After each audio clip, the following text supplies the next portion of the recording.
All right, good afternoon.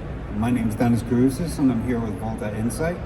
Today I'll be talking a little bit about power quality and how we can mitigate that, as well as how we can use electrical signature analysis and predictive maintenance to reduce downtime. So before jumping into power quality, let's talk about what is an ideal power that we need for our equipment. And it all started with this gentleman called Nikola Tesla from about 100 years ago. We went down the path of AC distribution because it's a lot easier to generate and change voltages very cost effectively. This cost effective component called the transformer is able to take a low voltage, turn it into a high voltage, and then you're able to transmit power down a long path using that much higher voltage with a lower cost of copper effectively. So how do we generate that alternating current? Well, we use a field within a generator. There are coils within the generator. This is an oversimplified version, but effectively 120 degrees apart. And then you create a magnetic field with a field current in your rotor, and you spin it around, and that's how you get beautiful sinusoidal waves. So how do we maintain good power quality? Ultimately, we need steady voltage levels, which means that we want to minimize the amount of voltage sagging and swelling. We want a low level of transients within the voltage, and then we want to minimize the interruptions. Additionally, we want low harmonic distortion. We want to maintain a steady frequency of 60 hertz or 50 hertz, depending on where you are situated in the world. And you want to maintain balanced phases, so you want to pull the equal amount of current on all three phases of your power source. What is dirty power? Dirty power is when you actually have bad power quality effectively. And a lot of people call bad power quality ghost electrical problems because they can't find them. So there's a lack of data associated with that. And when equipment starts misbehaving because of these ghost electrical problems, then that leads to loss of revenue, equipment fails, sometimes catastrophically without people knowing why it failed. From a manufacturing standpoint, you can miss deadlines on delivery and so forth, and there's safety risks, and obviously there's stress on staff as well when they can't find the real reason why some equipment failed. And some of the costs associated with downtime, it can vary from light manufacturing at $250,000 an hour all the way up to 2.5 million in the energy sector. So a piece of that, in terms of critical components, you can have a process within a facility. Your motor may be a 5 horsepower motor or a 500 horsepower motor, but criticality is based on whether or not that particular piece of the equipment takes down your full process. So it's important to understand what is critical within a facility. On the voltage stability side, we have numerous variations. So there are two major influences on a manufacturing floor or in a refinery, for example. One might be the utility. So this is power being delivered from the outside of the facility. And then there's the delivery of power within the facility. So your switchgear, contactors, circuit breakers, and so forth. And you can have faults in any pieces of equipment, either from utility or internal to the facility. The other piece to this is that there's a lot of utility variation sometimes. So utilities will reserve the right to adjust the voltage plus or minus 10%. So you need to ensure that your equipment within the facility is able to handle those changes. And then within your equipment, within your distribution, within a facility, there's numbers of equipment distribution that can fail, breakers, fuse disconnects, contactors, cables, etc., that can create voltage drops and fluctuations and ultimately lead to downtime. This is an example of voltage instability. So on the top graph, as you'll see, we have very nice sinusoidal waveforms, and ultimately we get a transient on that waveform. This is an example of a failing contactor over time. And in the second graph right below it, you'll notice that this happened about 8 hours into the day. From a small voltage variation, we start going into a single phasing event. And that single phasing event will ultimately destroy your motor. This is an example of a voltage transient within distribution switchgear at the utility mains. So something is happening at the utility level, creating a voltage transient, and that is creating a massive current spike within the facility, and that can throw off equipment completely and shut it down, as well as burn control motors sometimes, and even control boards within VFDs. Here's an example of the voltage variation on a day-to-day basis. So this is a 7-day graph of voltage. And this is an example of a Canadian facility specifically. So we're at 600 volts. And you'll notice that the voltage on the low side will go down to 585 volts and as high as 605 volts, let's say. In a place like Canada, where we have a 600 volt system, we use a lot of 575 volt motors. If your voltage varies on the high side and you get a lot of swells, that can actually burn up your motors very quickly.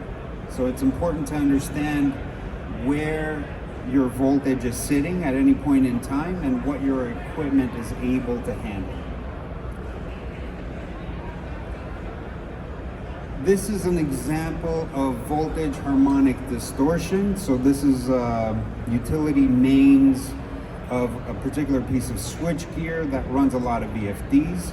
You'll notice in the bottom graph, the current is very noisy. It's not sinusoidal. And because of all the pull of those harmonics that are effectively on the current, you're affecting the transformer upstream and creating a not so sinusoidal waveform. The worse that waveform gets, the more effects it can have downstream on other pieces of equipment. So how can we ensure voltage stability? The number one point in my mind is to firstly have a good monitoring solution, so that you understand exactly what is happening within your facility before you go down the path of recommending very expensive solutions that may or may not work. Once you have monitoring, then you can go look at some of those solutions. Some of them are things like, is your voltage tapping in the transformers at the correct level? Have you done some thermal imaging on your distribution equipment to ensure there's no loose contacts and overheating? Additionally, harmonic filters on VFDs can reduce all the harmonics that the VFDs put back into the system. And you have active filters and UPSs.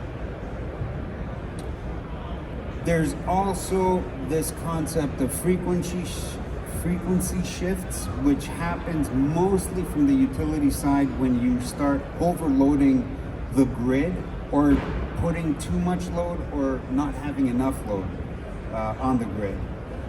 This is something that's usually on the utility side and not much that you can do outside of installing a very large UPS within your facility. Unbalanced phases, this is more for a commercial facility. The majority of industrial facilities actually have pretty good balance because they use a lot of three-phase equipment, induction motors, and they're typically balanced. So we won't talk about that. So Volta Insite has developed this hardware-software solution that is able to do a lot of this monitoring. The beauty of our hardware is that we built it up from the ground up ourselves.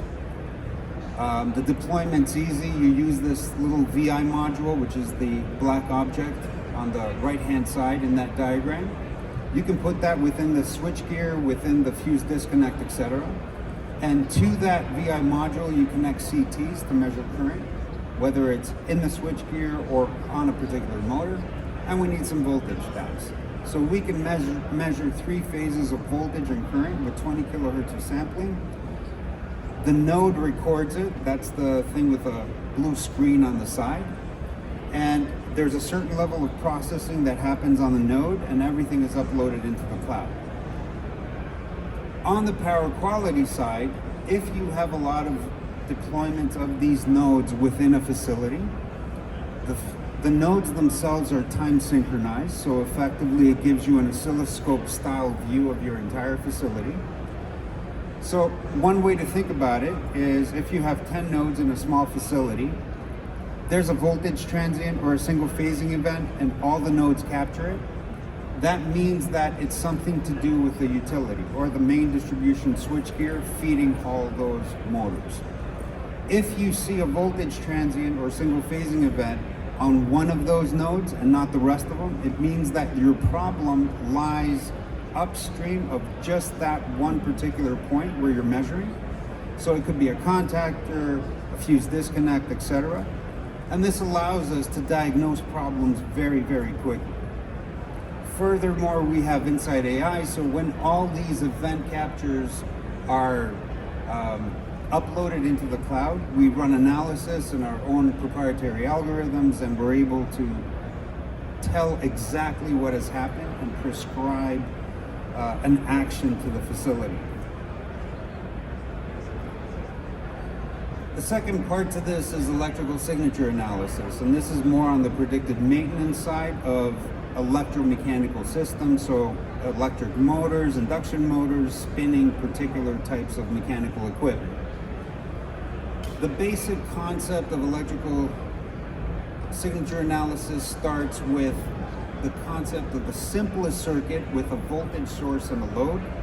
You'll know that the voltage source always produces voltage and the load will always consume current.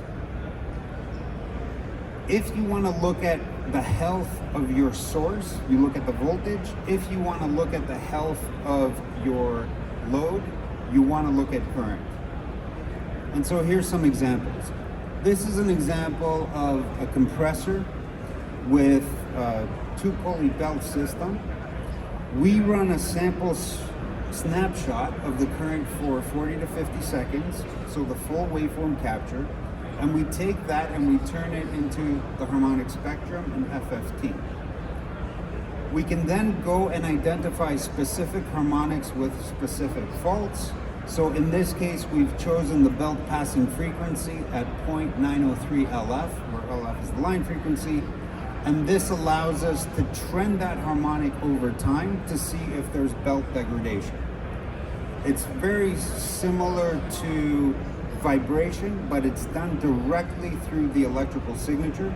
And the advantage to that is you don't need an actual sensor on the motor itself. You can do this in the cabinet. You can do this in a fuse disconnect upstream in the electrical room.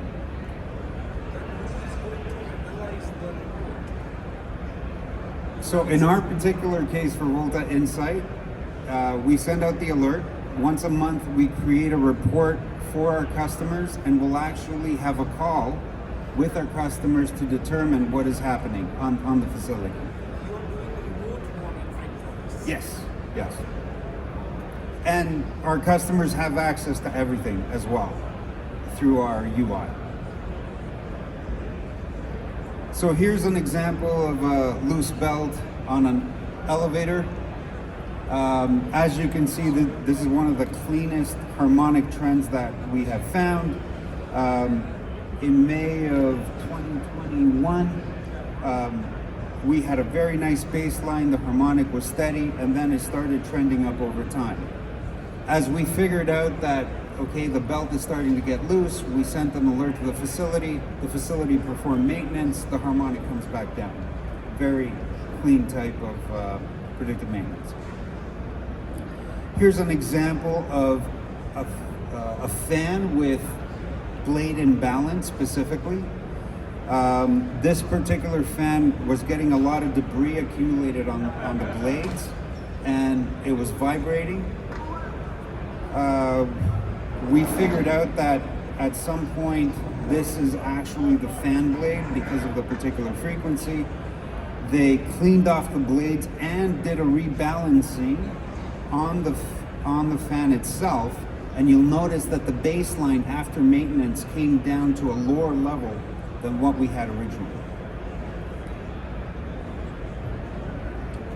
And here's one more example with a gearbox replacement. So in November, one particular sprocket started to jump up. It showed a lot of vibration. The maintenance team went and replaced it. Baseline came back down but continued to trend upwards slowly. Another sprocket was found to have an issue. The sprocket was replaced on December 17th, and that harmonic came down, but suddenly it jumped back up. And the reason this happened was because they replaced that sprocket with the wrong material of sprocket, so it was a softer sprocket. And we alerted the facility again, and a gentleman on December 25th went in and fixed it with the proper type of replacement, and then we baselined back to a level that was better than what we had originally baselined. So this is the power of electrical signature analysis. In conclusion, bad power quality can lead to a lot of high costs, and a lot of people don't know why things are happening, and that costs not just a financial loss, but also a staff frustration as well. When you have good monitoring that empowers you to actually understand what is happening within the facility, then you can go off and actually recommend solutions that will work. And there's this concept of electrical signature analysis. If you're doing power quality monitoring on a continuous basis, you can leverage electrical signature analysis to reduce your downtime. Thank you. Improve your peace of mind. Contact Volta Insite today.